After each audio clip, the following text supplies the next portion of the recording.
रावण के उस एक भाई का नाम बताओ जो श्री राम की पूजा करता था, जिसने युद्ध में श्री राम की मदद की थी। आपने वहां एक यूनिक बात नोटिस की जो रावण का भाई था। क्या नाम है उसका? याद है थोड़ा बहुत? अगर याद है तो कमेंट में जाकर बताओ रावण के उस भाई का नाम क्या था। अगर तुम्हें पता है तो बहुत अच्छी बात है, और नहीं पता है तो मैं बता देता हूं। रावण के उस भाई का नाम था विभीषण। विभीषण रावण के भाई थे, ये आप सभी जानते हो। आपने बहुत बार टीवी शो में या कहीं भी ये बात देखी होगी कि विभीषण ने श्री राम की शरण ली थी। वही चीज आपको बहुत कुछ सिखा सकती है पवित्रता में, ब्रह्मचर्य में।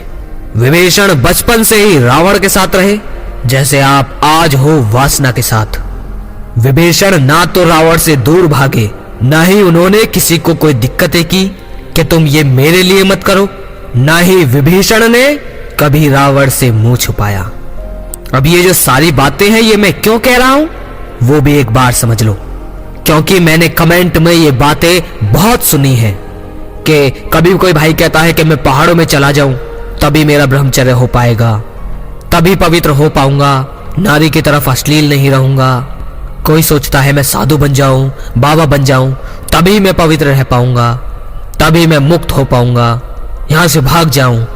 लगभग मैंने अब अपनी वीडियो में ज्यादा से ज्यादा ये भाइयों को बताया है कि वासना से भागना नहीं है। विभीषण हमें ये चीज सिखाते हैं कि वो रावण के साथ थे, लेकिन वो वहां से भागे नहीं। उन्होंने अपने सारे कर्तव्य, अपने सारे कर्म को पूरा किया। उन्हें ये पता था कि रावण गलत है, लेकिन वो रावण की वजह से कभी भटके नहीं थे। उन्हें रावण से कोई प्रॉब्लम नहीं थी इस चीज में। वो ये नहीं सोचते थे कि मैं साधु सन्यासियों के बीच रहूंगा, पहाड़ों में जाऊंगा, तभी श्री राम को जप पाऊंगा। नहीं, आपको पता है कि लंका में हर जगह अपराध ही होता था, क्योंकि राक्षस जाति थी। जाहिर सी बात है, ये काटना, मांस खाना, उसको मारना, उसको हड़प लेना, इसको परेशान करना, उसको परेशान करना, यही चीज होती थी। जाहिर सी बात है, क्योंकि भाई राक्षस जाति थी वहां। इतना सब कुछ होने के बाद, ऐसी परिस्थिति में रहने के बाद भी वो श्री राम को पूजते थे, और वो राक्षस जाति से बहुत अलग बने, बहुत विपरीत बने। उन्होंने राक्षस जाति का एक भी गुण अपने अंदर पनपने नहीं दिया। उन्होंने श्री राम को इस भक्ति से, इस लगन से पूजा। उन्हें इस बात का होश भी नहीं रहता था कि वो किन के बीच रहते हैं और कहां जन्मे हैं और वो किस कुल के हैं। यही चीज आपको सिखाती है, यही चीज आपको सिखाती है कि तुम्हें यहां से भागना नहीं है। तुम वासना में रहकर भी वासना से मुक्त हो सकते हो, और तुम वासना में रहकर ही वासना से मुक्त हो सकते हो। यह बहुत यूनिक और सत्य बात है।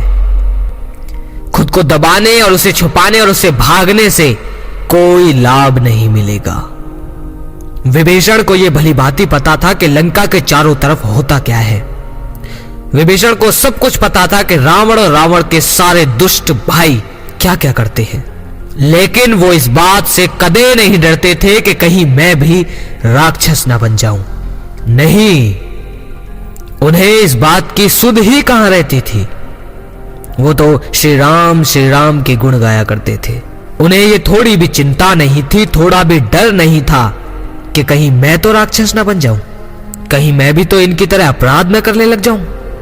राक्षस जाति में होता क्या है कि स्त्री को भोगना, मांस खाना, जो भी गंदे से गंदा अपराध था वो राक्षस जाति में ही होता था।